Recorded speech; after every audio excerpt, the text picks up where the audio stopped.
Hello guys! Welcome back again to my channel. Yan, for today's video, ang pag-uusapan natin ay kung ano nga ba yung pinagkaiba ng inverter class yan, tsaka yung inverter grade. So baka nagsisearch ka ng aircon at nakita mo tong dalawang to or nakikita mo tong dalawang to dun sa mga aircon na na-search mo. So meron na akong nagawa na video nito. Yung title niya kung ano yung pinagkaiba ng inverter class and inverter grade tsaka yung inverter talaga na matipid. So gagawa ako ulit para i-update lang para dun sa mga newbie na nagsisearch ng aircon. So panoorin nyo to para hindi kayo magkamali sa pagbili ng inverter. So yan, disclaimer muna, hindi ako expert.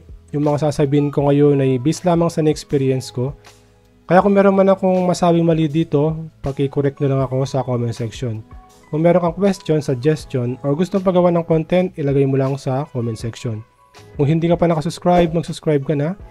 I-click mo yung notification bell para ma-notify ka sa mga susunod ko pang mga videos.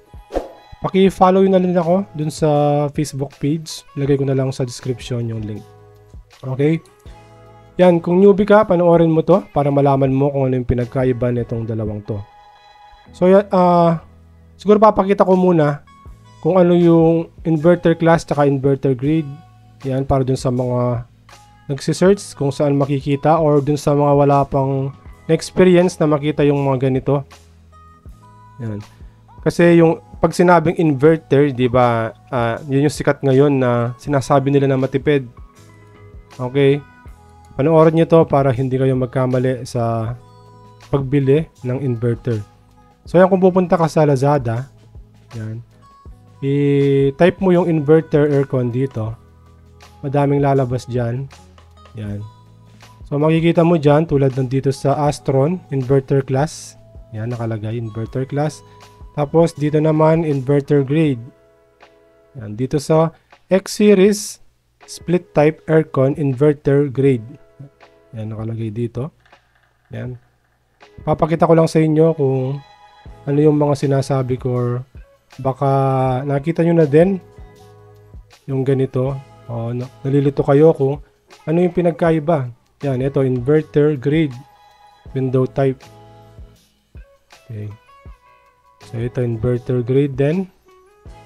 Okay. Yan. Yan yung mga yan, oh. Marami yan. Yan. Yan, inverter class dito. Tapos inverter grade. Yan. Yan, madami yan. So kung nagsisearch kayo tapos newbie kayo at wala kayong kaalam-alam sa aircon, tapos merong nakapagsabi sa inyo ang i-search nyo or ang bilhin nyo na aircon na inverter dahil nga maganda, so baka ma-victim ka sa mga ganito na nakapost kasi nakita mo may inverter. Okay?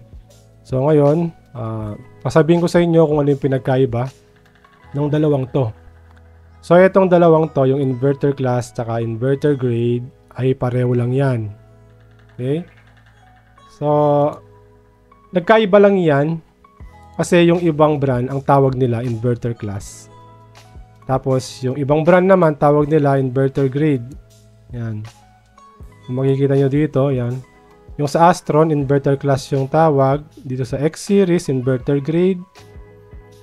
Sa Fuji Denso, inverter grade yung tawag. Yan. Pero, pareho lang yan. Pareho lang silang non-inverter. Non-inverter yung mga yan.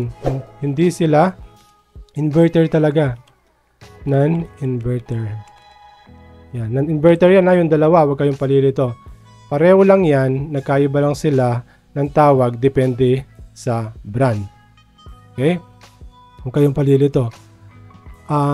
Kapag bibili kayo talaga ng inverter, dapat inverter lang yung nakalagay dyan. Okay? Walang class. Nakasunod yung inverter, walang grade. Okay? Tinawag lang sila na inverter kasi nga, yung ginagamit na refrigerant dyan ay ginagamit din sa inverter, yung matipid sa kuryente. So, huwag kayong palilito, itong dalawang to, non-inverter pa rin yan. So, siguro, ginamit lang nila yung word na inverter para pang market. Kasi nga, pag narinig mo yung word na inverter kasi nga yung inverter ay matipid sa kuryente. So huwag kayong palilito. Baka magsisi kayo kapag dumating yung aircon nyo at malalaman nyo, huli na pala yung lahat, ay inverter class lang pala yung aircon nyo tsaka inverter grade. Pero ako, hindi ko sinasabing na masamang bumili ng inverter class or inverter grade kung ganito lang talaga yung budget nyo. Ang gusto ko lang sabihin sa inyo, dapat aware kayo sa binibili nyo. So itong dalawang to, yung inverter class tsaka inverter grade, hindi mga inverter yan or non-inverter yung mga yan. Okay? Nagkaiba lang sila depende sa brand. Yung tawag nila inverter class yung ibang brand, tapos inverter grade yung ibang brand. Okay? Inuulit-ulit ko na para hindi kayo malito. So yan, mag-ingat kayo sa pagbili ng inverter. Pero hindi ko sinasabi na pangit yung mga to.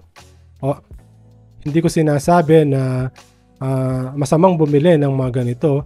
Kung ganito lang naman talaga yung budget nyo, ang gusto ko lang na sabihin sa inyo or gusto ko lang ipaabot sa inyo na maging aware kayo sa pagbili ng inverter.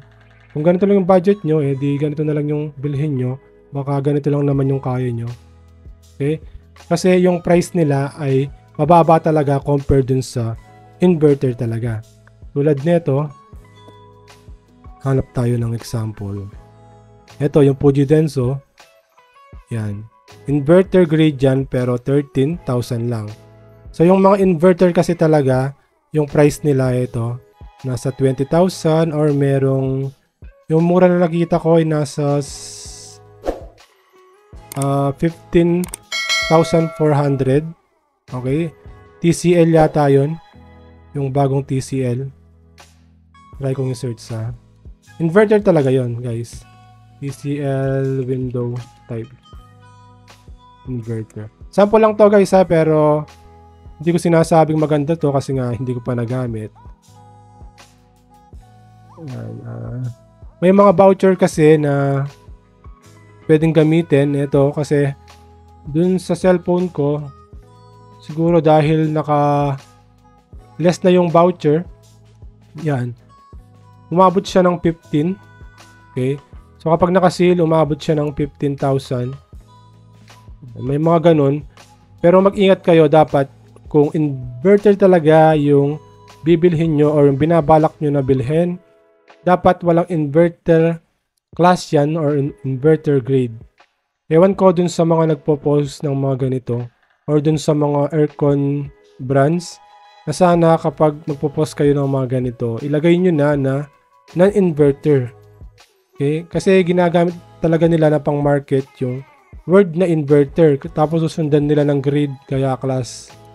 Yan tulad ng ganyan. So syempre kapag newbie ka, wala kang kaalam-alam, kapag nakita mo yung inverter, akala mo yun na yun, yung matipid sa kuryente. Pero yan, non-inverter pa rin yan. Yung inverter class tsaka inverter grade. Okay? So mag-ingat kayo sa pagbili ng inverter. So ginawan ko ulit ng video to. Gumawa na ako nito. Inulit ko lang ngayong 2024 para ma-update. And para dun sa mga newbie. Kasi naawa ako kung sakaling makabilis sila. Nakakala nila na inverter talaga pero inverter class tsaka inverter grade. Kasi mura mura yung makikita mo dito ng mga inverter class o inverter grade. Tapos maiisip mo na napakamura pero inverter na. Pero yung mga yan guys, non-inverter yung mga yan. Tulad na sabi ko kanina, tinawag lang silang inverter. Okay? Dahil yung refrigerant na ginagamit sa mga inverter talaga ay ginamit din nila dito. Okay? So yan, sana meron kayong napulot sa video na to. Kung meron kayong napulot, bigyan naman ng like. Yan. Kung meron ako nasabing mali dito or kung meron kayong gustong idagdag, ilagay nyo lang sa comment section. Kung meron kang question, suggestion, or gustong pagawa ng content, ilagay mo lang sa comment section. Kung hindi ka pa nakasubscribe, mag-subscribe ka na. I-click mo yung notification bell para ma-notify ka sa mga susunod ko pang mga videos. Yung Facebook feeds ko, paki-follow nyo ako doon. Pwede nyo akong i-PM doon kung meron kayong mga question. Try kong sagutin.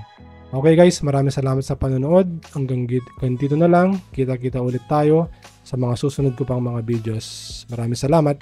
Bye!